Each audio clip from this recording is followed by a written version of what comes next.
So far in our journey of financial maths, we have looked at these 4 formulae. So we've got a simple interest, and then a straight line depreciation, and then we've got compound interest and reducing balance depreciation. And this video is going to focus on compound interest because we've learned that compound interest means that we earn interest not just on the initial amount that we invested, but also on the interest. So basically, as the money in our account grows, so does the amount of interest that we earn. And so we're going to focus on that in this video. The first thing that we need to grasp about compound interest is that interest will always be given to us in an annual way. So the question will say per annum, meaning this interest rate is quoted for a year. But what happens is sometimes we will compound this interest annually, so that's once a year, and that will work just fine with the per annum rate. But then we could compound in different time periods, and something's going to have to change then.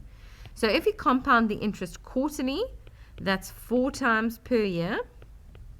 And so we'll need to adjust 2 things, our interest rate and the number of time periods that we are working with. Okay, if we compounded something semi-annually, semi like as in a half a circle, a semicircle, that happens twice a year, so 2 times per year.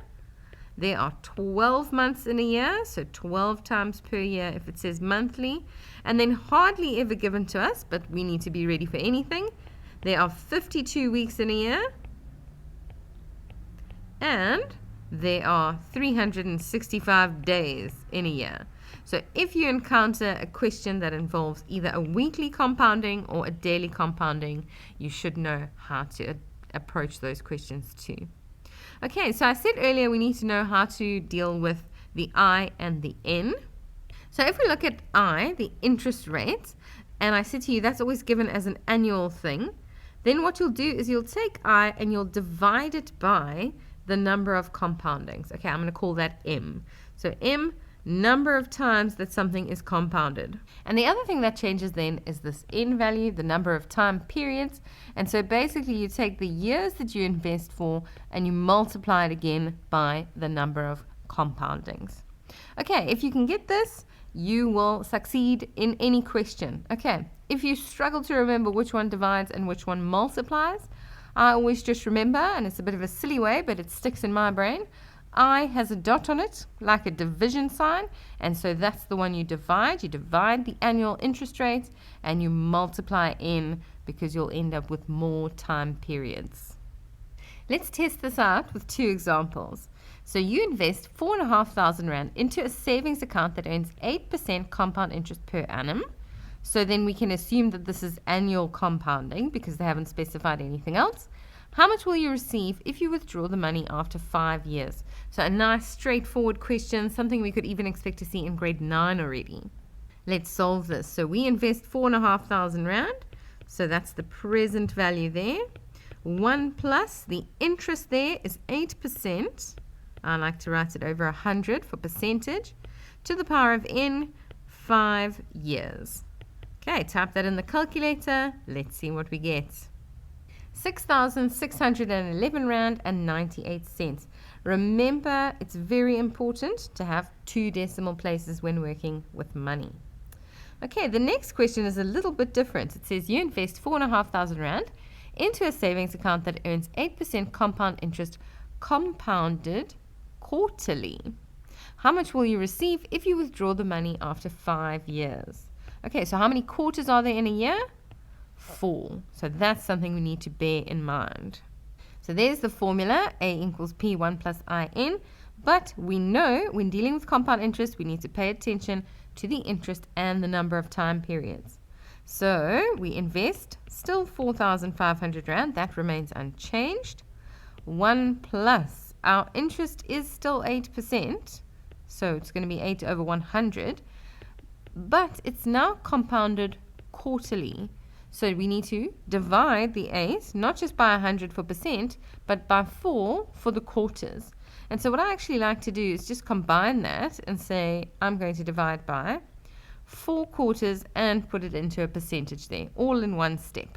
Okay, and then this is invested for 5 years, but each of those 5 years has 4 quarters. So 5 times 4. So this expression then becomes 4,500, 1 plus 8 over 400 to the power of 20. And now let's calculate. So this gives us a final amount of 6,686 Rand and 76 cents. So you'll see it's actually a little bit more than what we had when it's compounded annually. And so the more frequently we compound an investment, the better off it is for us, because we earn interest not just on the money in our accounts, but on the interest that is earned on that. So it grows and it makes a nice little exponential graph for us, which we love when it comes to investing money. And that leads us to a new formula that we need to know. And that's the formula of nominal and effective interest rates. A nominal rate is something that the bank gives you where they say, okay, it's 10% per annum compounded quarterly. That would be your nominal rate. And so what you can do with this cool formula is you can actually work out, well, what would that be effectively if it was an annual rate. So you can convert a nominal rate into an annual rate, and then from there you can actually gauge which interest rate is better.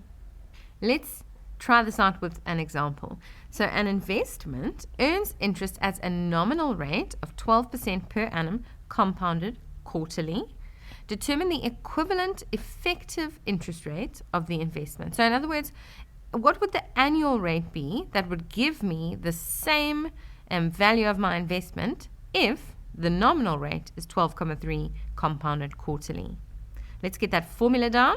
It's very important to note that this formula is not given on any formula sheet. So please make sure that you commit it to memory, because you are going to be expected to use it and to know it off by heart. Okay, we want to know what is the equivalent effective rate. So in other words, this is the thing we want, and we need to substitute everything else in. So 1 plus I effective, we don't know what that is yet, is equal to 1 plus, the nominal rate here is 12,3%. And N is the number of compounding, so compounded quarterly and percent. I'm going to do that. To the power of N, that's the number of compoundings, so again, 4. Okay, now to get I effective on its own, let's move this across. It's going to become minus 1 once we take it over. So the effective rate is going to be this. And you'll see when it comes to finance, I prefer not to round off until the final step. And so it's actually better to rather manipulate the equation and then type it into your calculator, so that you don't lose out on any of the accuracy that you need when solving. So if I punch this into my calculator, I get I effective is equal to 0,1287, etc. Okay, and the question specifically asked here for effective interest rate. So I need to take I and I need to transform that into R for rate. And in order to do that, I just need to multiply by 100. So I can say, therefore, the effective rate is equal to this answer on my calculator multiplied by 100, which gives me 12,88%. Let's do 2 more examples that cover this concept of compound interest. What amount of money should you invest for 6 years at a rate of 10,8% per annum, compounded semi-annually, to have an amount of 45,000 Rand saved? Okay, so I like to start by writing down the formula. A is equal to P, 1 plus I to the power of N. I also like to just identify what kind of compoundings we are dealing with. Semi-annually, that means half yearly. So there are 2 halves in every year. Okay, that's how I'm going to adapt. What amount of money? So in other words, the unknown here is P, the present value that I need to invest. So we're going to leave that as our unknown, and then we're going to fill in everything else. So A, we want to, at the end of the day, our investment must amount to 45,000 Rand. Okay, and then on the other side, 1 plus. The interest rate is 10,8. It's compounded semi-annually, so 2. And remember, 10,8%, so we're going to put the 100 there. Okay, it's 100% fine if you rather want to say 2 times 100. You're welcome to do that too, or 100 times by 2. Whatever it is that helps you just to remember, but I like to have a simple thing to type into my calculator, and so that's why I just combine them all into one there. All right, I have got 6 years to invest this, but remember the years also change based on how many times it's compounded, because this needs to be the number of time periods. So twice every year in those 6 years. Okay, so now if I want to solve for P, it's currently multiplying by this big bracket. So I'm going to divide by this big bracket to the power of 12. And what I do to the one side, I'll do to the other side. To the power of 12. Okay, and so why that's good news for me is because that's going to cancel, and I'm going to be left with that unknown all on its own, P. And then I've got one nice calculation to type into my calculator. I'm not going to lose marks for rounding because I'm going to do it all in one go. And then this is a money answer, so 2 decimal places. So if I want my money to grow to 45,000 Rand with these conditions, I will need to invest 23,940 Rand and 6 cents. One last example here to try. Mandy has an amount of 8,000 Rand to invest in an account so that it grows to 15,000 Rand. So straight away, I'm able to identify that she's got a present value, and this is the future value that she has in mind. Okay, she wants her money to grow in 4 years. So that's the N. What interest rate, compounded monthly, needs to be offered in order to make this possible? So that's where our unknown comes in. We don't know the interest rate, but we do know that it's compounded monthly. Okay, I always like to start by writing down the formula because it really does guide me as I answer the question. So A is equal to P, 1 plus I raised to the power of N. Okay, we know that she wants 15,000 Rand. So that's A. P, she's got 8,000 Rand currently to invest. 1 plus the interest rate is what we don't know. So I'm going to write it there as R, and we're going to divide it by 12 because it's compounded monthly, and 100 to get us the percent.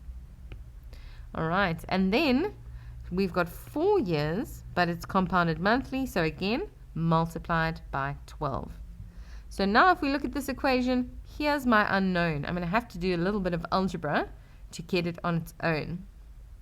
Okay, the first thing that I suggest we do is let's divide both sides by 8,000, because that way we are just left with the bracket on one side and we've got a little fraction on the other side.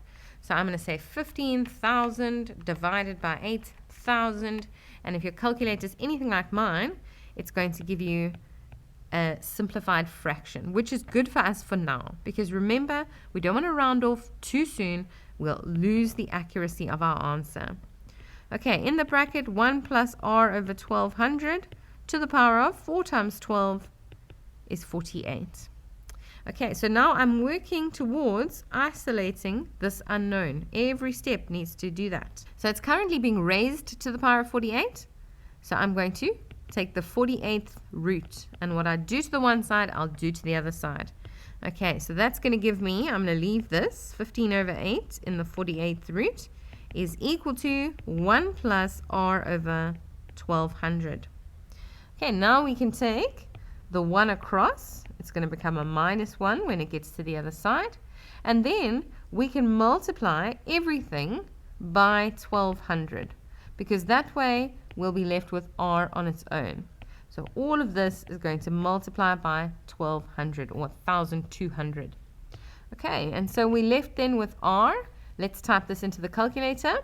And there we get an interest rate of 15,82%. All right, if you wanted to leave this as I over 12. You could do that, but then just remember in your final answer you'll have I here, which means you'll multiply by 100, and that'll lead you to the same answer. Okay, that's the great thing about maths, is that there is more than one way to get to the correct answer, and so as long as you work it out and you end up at the same place, your method should be good to go.